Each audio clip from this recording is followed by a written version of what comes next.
एक किसान की घड़ी। एक बार एक किसान की घड़ी कहीं खो गई। वैसे तो घड़ी कीमती नहीं थी, पर किसान उससे भावनात्मक रूप से जुड़ा हुआ था और किसी भी तरह उसे वापस पाना चाहता था।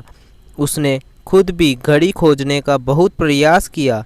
कभी कमरे में खोजता, तो कभी बाड़े में, तो कभी अनाज के ढेर में, पर तमाम कोशिशों के बाद भी घड़ी नहीं मिली।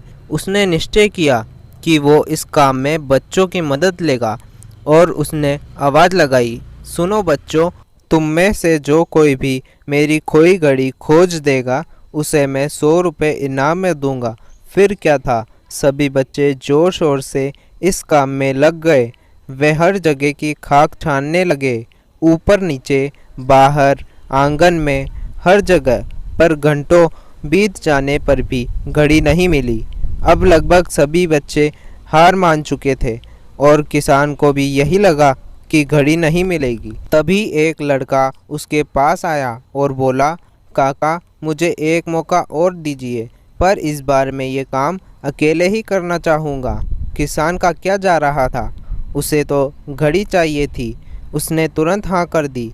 लड़का एक एक करके घर के कमरों में जाने लगा और जब वह किसान के शयन कक्ष से निकला तो घड़ी उसके हाथ में थी।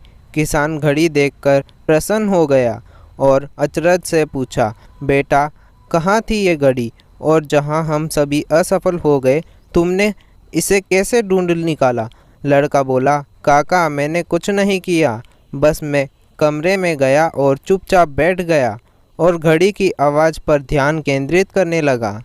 कमरे में शांति होने के कारण मुझे घड़ी की टिक टिक सुनाई दे गई, जिससे मैंने उसकी दिशा का अंदाज़ा लगा लिया और अलमारी के पीछे गिरी ये घड़ी खोज निकाली।